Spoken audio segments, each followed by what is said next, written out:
الحمد لله رب العالمين والصلاة والسلام على سيد المرسلين أما بعد فأعوذ بالله من الشيطان الرجيم بسم الله الرحمن الرحيم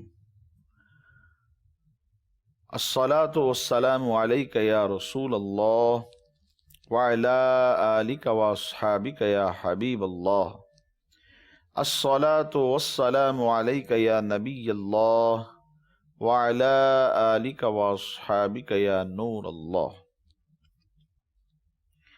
حضرت عبداللہ ابن عمر رضی اللہ تعالی عنہما سے مروی ہے،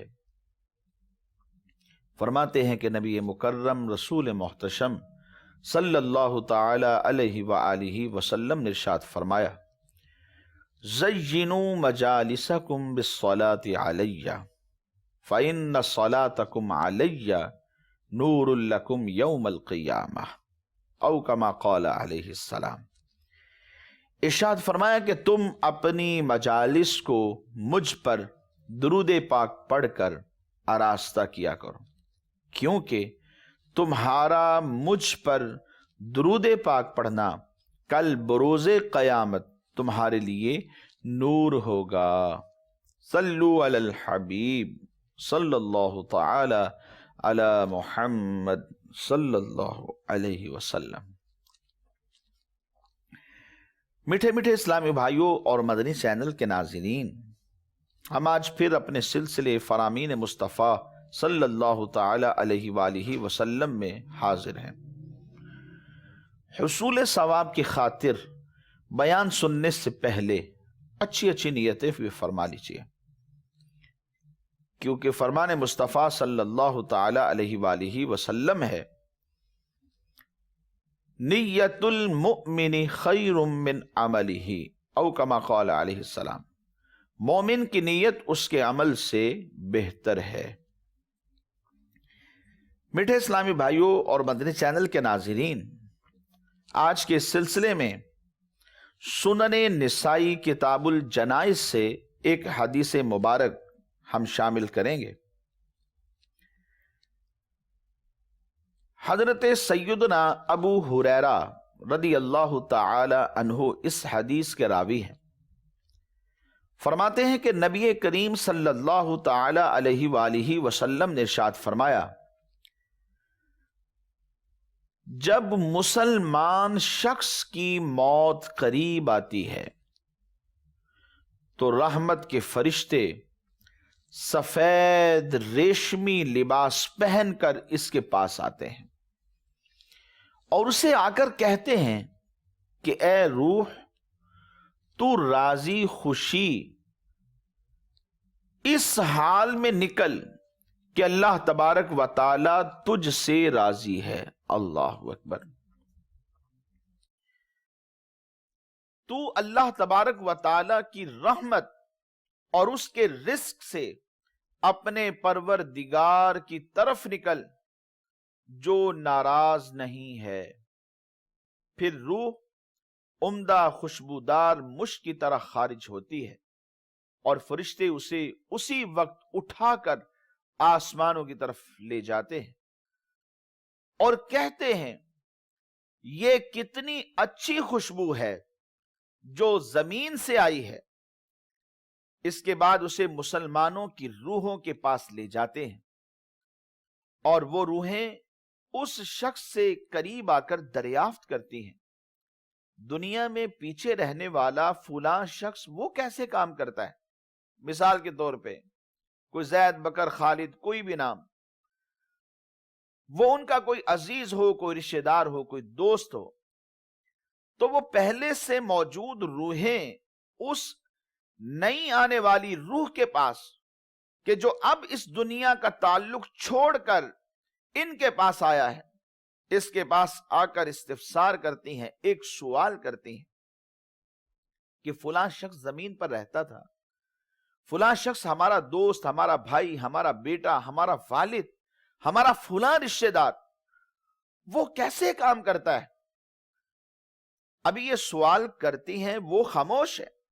دوسری روحیں ان سے کہتی ہیں: ابھی ٹھہرو اور اسے چھوڑ دو، یہ دنیا کے غم میں ہے، جب وہ بیچ میں یہ بات کہتی ہیں تو وہ روح کے جو نہیں آنے والی ہے، جس کے بارے میں یہ کہا گیا کہ وہ اللہ سے راضی اور اللہ اس سے راضی، اور فرشتے ایک اچھی حالت میں ریشمی لباس پہن کر اس کے پاس پہنچے اور اس روح سے خوشبوئیں آ رہی ہیں، ڈائریکٹ اسے آسمان کے دروازوں کی طرف لے گئے اور پھر روحوں میں چھوڑ دیا۔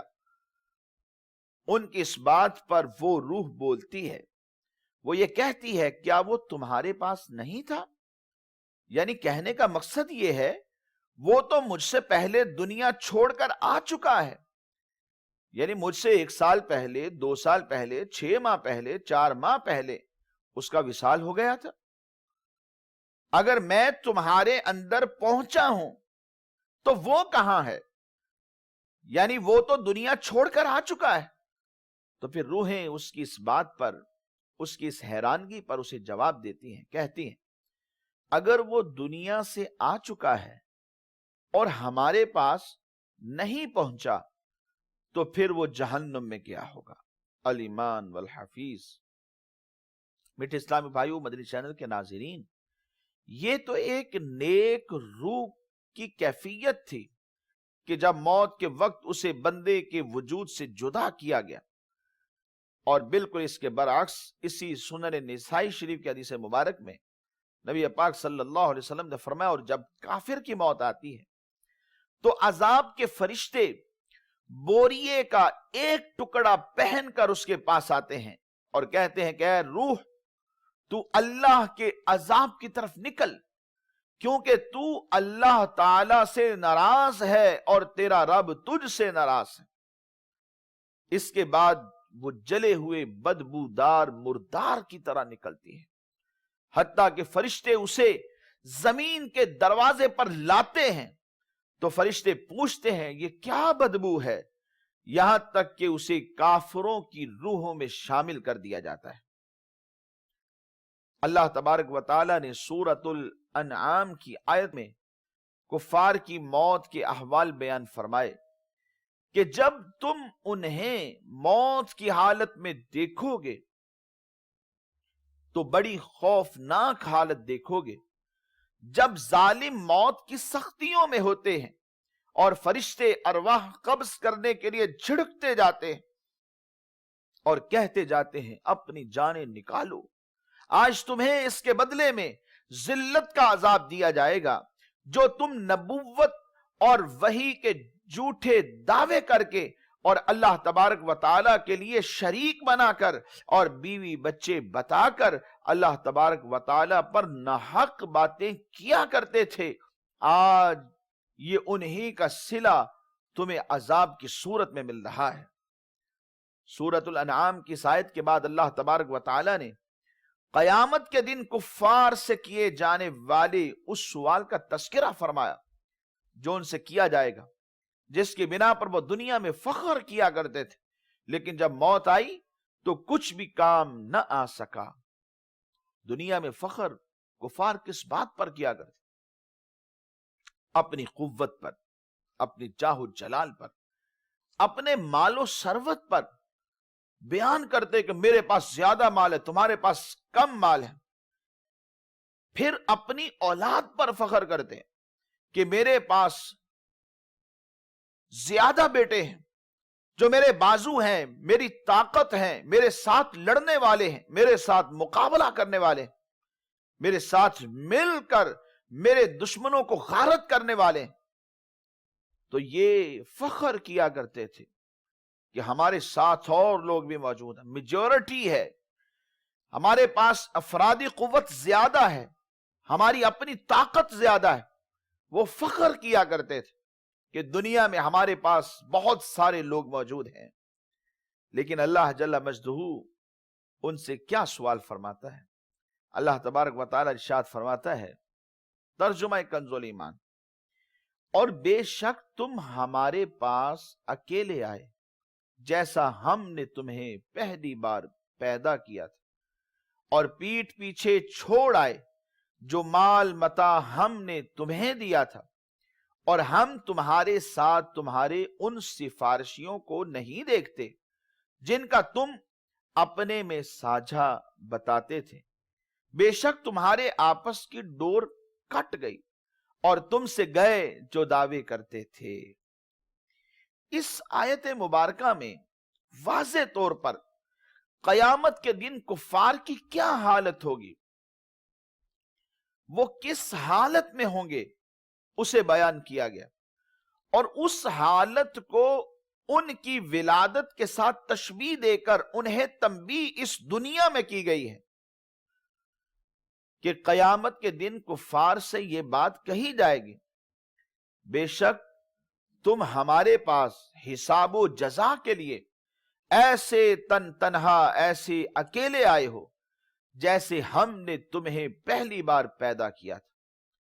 تمہارے ساتھ نہ مال ہے، نہ جاہ و جلال ہے، نہ سٹیٹس ہے، نہ اولاد ہے کہ جن کی محبت میں تمام عمر تم گرفتار رہے، اور نہ وہ بت ہیں کہ جن کو اللہ کے سوا تم پوجا کرتے تھے، جن کی عبادت کرتے تھے، جن کو خدا سمجھتے تھے معاذ اللہ، جن کو تم اپنا مددگار سمجھتے تھے، نہ وہ بت تمہارے ساتھ موجود ہیں۔ آج ان میں سے کوئی تمہارے کام نہ آیا۔ تمہارا مال و ثروت، تمہاری اولاد، تمہارے وہ شریک جو تم نے اللہ تبارک و تعالیٰ کے مقابلے میں کھڑے کیے، جن کی تم عبادت کرتے تھے، آج تمہارے کوئی کام نہ آئے، بلکہ تم وہ سب مال و متاع اپنے پیچھے چھوڑ آئے جو ہم نے تمہیں دیا تھا، اور آج ہم تمہارے ساتھ تمہارے ان سفارشیوں کو نہیں دیکھتے جنہیں تم گمان کرتے تھے کہ وہ تمہارے عبادت کرنے میں ہمارے شریک ہے۔ بے شک تمہارے درمیان جدائی ہو گئی اور تم سے وہ بت غائب ہو گئے جن کے معبود ہونے کا تم دعویٰ کیا کرتے تھے۔ بیٹے اسلامی بھائیوں، مدنی چینل کے ناظرین، قبر و حشر کی تنہائی کے ساتھی بنا لینا یہ عقل مندی کی بات ہے۔ مرنے کے بعد انسان قبر میں اکیلا ہوگا اور دنیا کے مال و متاع، اہل و عیال، عزیز و اقربا، رشتہ دار، دوست، احباب میں سے کوئی بھی اس کی قبر میں اس کے ساتھ نہیں جائے گا، بلکہ یہ سب اسے قبر کے تاریک گڑھے میں اکیلا چھوڑ کر واپس آ جائیں گے۔ اسی طرح میدان حشر میں بھی انسان اکیلا ہی ہوگا کہ اس وقت اس کا ساتھ دینے کی بجائے ہر ایک اس سے بے نیازی کے دعوے کر رہا ہوگا، اور صرف اگر کسی کو کوئی فکر ہوگی تو اپنے انجام کی فکر ہوگی، اسی فکر میں مبتلا ہوگا۔ یوں ہی بارگاہ الہی عز و جل میں اپنے اعمال کا حساب دینے میں بھی یہ تنہا حاضر ہوگا۔ لہذا دانائی یہی ہے، عقل مندی یہی ہے کہ دنیا کی زندگی میں رہتے ہوئے اپنے ایسے ساتھی بنا لیے جائیں جو قبر کی وحشت انگیز تنہائی میں انسیت اور غمخاری کا باعث بن جائیں، اور قیامت کے دن نفس نفسی کے ہولناک عالم میں تسکین کا باعث بن جائیں۔ حضرت سیدنا انس بن مالک رضی اللہ تعالیٰ عنہ سے مروی ہے، نبی کریم صلی اللہ تعالی علیہ وآلہ وسلم نے ارشاد فرمایا، میت کے ساتھ تین چیزیں جاتی ہیں، دو واپس لوٹ آتی ہیں اور ایک چیز اس کے ساتھ قبر میں اتر جاتی ہے۔ وہ تین چیزیں کیا ہیں؟ آئیے ہم بھی سنتے ہیں۔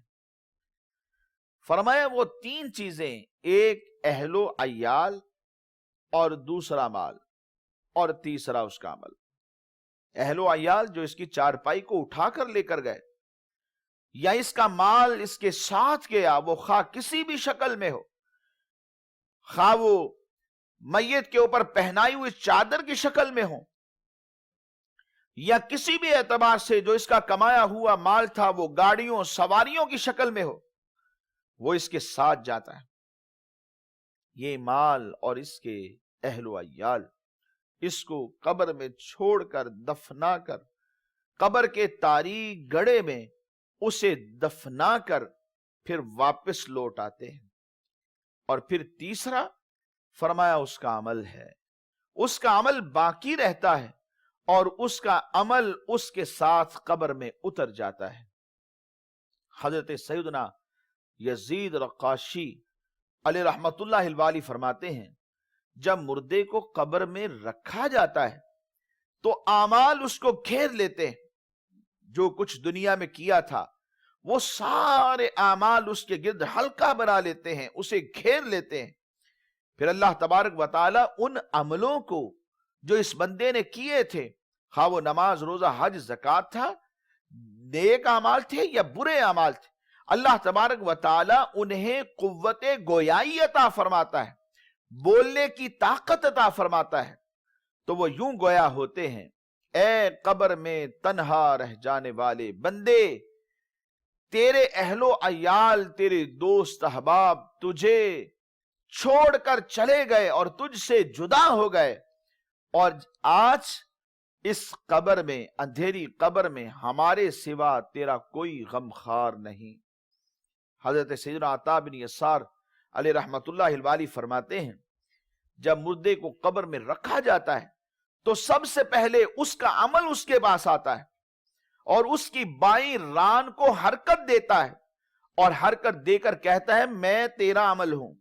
مردہ پوچھتا ہے میرے اہل و عیال, میرا کنبہ کہاں ہے, میرا خاندان کہاں ہے, اتنا بڑا خاندان تھا, میرے بچے تھے, میری اولاد, یہ سب کہاں چلے گئے, میرے تابعدار, میرے نوکر, میرے غلام, میرے حکم پر چلنے والے, میرا ناز اور میرا نخرہ اٹھانے والے میرے تابعدار کہاں ہیں؟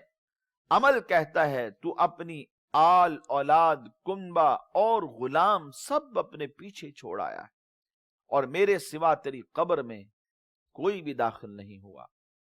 تو میت کہتی ہے, وہ مردہ کہتا ہے جب تو نے ہی میرے ساتھ داخل ہونا تھا تو کاش میں اپنی آل اولاد اور کنبے وغیرہ پر تجھے ہی ترجیح دیتا. اس وقت انسان کو احساس ہوگا جبکہ وہ سب کچھ اب دیکھ چکا ہے, دنیا میں قرآن میں پڑھتا رہا, علماء سے سنتا رہا, احادیث مبارک سنتا رہا, یا پھر سننے کی نوبت ہی نہ آئی کیونکہ اس نے وقت ہی نہ نکالا. لیکن آج جب قبر میں سب کچھ پتا چل گیا, ہر بات سے واقف ہو گیا, تو اب یہ کہتا ہے کہ کاش کہ عمل کے سوا کسی چیز کو ترجیح نہ دیتا. حضرت سیدنا ابو ملیح رقیر رحمت اللہ تعالی علیہ فرماتے ہیں جب آدمی کو قبر میں رکھا جاتا ہے تو اللہ عز و جل کے سوا ہر وہ شے جس سے وہ دنیا سے ڈرتا تھا اسے قبر میں ڈرانے آ جاتی, کیونکہ دنیا میں یہ خوف خدا کے سوا تھا. اس لیے علماء فرماتے ہیں کہ دنیا میں انسان کو چاہیے کہ فقط ایک ذات سے ڈرتا رہے اور وہ اس کا مالک ہے, خالق ہے, رب عز و جل ہے, جس نے اسے پیدا کیا. ہر حال میں اس سے ڈرتا رہے, اپنی جلوت میں, خلوت میں, تنہائی میں, اپنے ظاہر و باطن میں ہر وقت خوف خدا کو پوشیدہ رکھے اور خوف خدا ہی ظاہر بھی رکھے اور رب سے ڈرتا رہے, کیونکہ جو رب سے ڈرتا ہے پھر وہ کسی سے نہیں ڈرتا, اور جو ہر ایک سے ڈرتا رہتا ہے وہ رب کا ڈر بھول جاتا ہے, اور جب رب کا ڈر بھول جاتا ہے تو پھر قبر میں ایک نہ ایک دن اترنا ہے. جس دن یہ قبر میں جائے گا تو ہر وہ چیز کہ جس سے دنیا میں یہ ڈرا کرتا تھا اس کی قبر میں اسے ڈرانے کے لیے آئے, کیونکہ یہ سب کا ڈر اللہ کے خوف, اللہ کے ڈر کے علاوہ تھا. حضرت سعید خدری رضی اللہ تعالی عنہ سے روایت ہے, نبی پاک صلی اللہ تعالی علیہ وآلہ وسلم نے ارشاد فرمایا, لذتوں کو ختم کرنے والی موت کو کثرت سے یاد کرو, کیونکہ قبر روزانہ پکار کر کہتی ہے میں اجنبیت کا گھر ہوں, میں تنہائی کا گھر ہوں, میں مٹی کا گھر ہوں, میں کیڑے مکوڑوں کا گھر ہوں. جب مومن کو قبر میں دفنایا جاتا ہے تو قبر اسے کہتی ہے خوش آمدید, مرحبا, تو میری پشت پر چلنے والوں میں سے وہ ہے جو مجھے پسند تھا, جو مجھے محبوب ترین تھا. قبر اس نیکوکار شخص سے یہ مخاطب ہو کر کہتی ہے اور اب تو میرے اندر آ گیا ہے, اب تو میرا حسن سلوک دیکھ, پھر قبر اس کے لیے تحد نگاہ تک کشادہ ہو جاتی ہے اور اس کے لیے جنت کا ایک دروازہ کھول دیا جاتا ہے.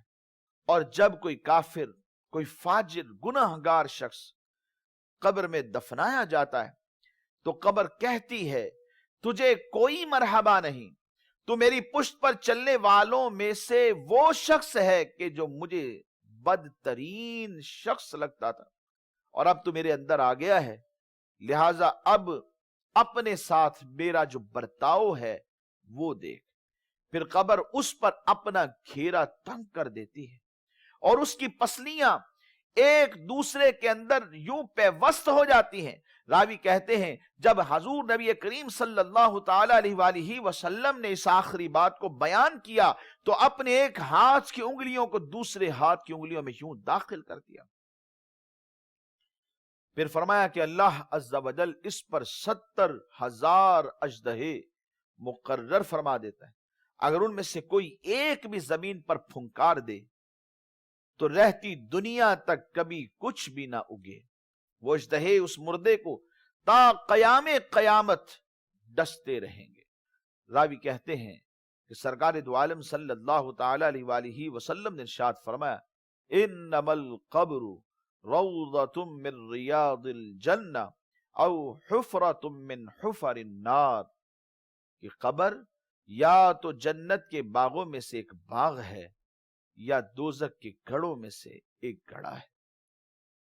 نافرمان کے لیے عذاب ہے.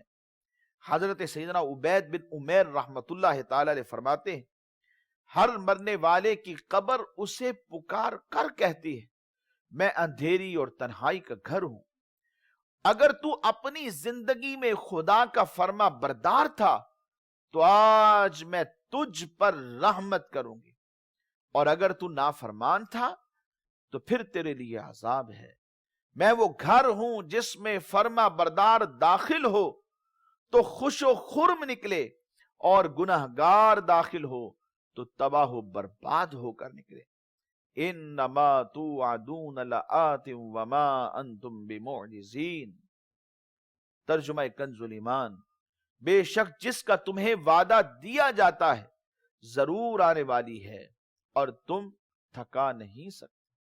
ارشاد فرمایا کہ وہ چیز جس کا تم سے وعدہ کیا جاتا ہے، چاہے وہ قیامت ہے کیونکہ وعدہ تو قیامت کا بھی ہے، یا مرنے کے بعد اٹھنا ہے کیونکہ وعدہ تو مرنے کے بعد اٹھنے کا بھی ہے، یا حساب یا سزا و عذاب کا ہے یا ثواب کا ہے کیونکہ وعدہ تو حساب کا بھی ہے، ثواب کا بھی ہے، نیکوں کے لیے، عذاب کا بھی ہے، بروں کے لیے.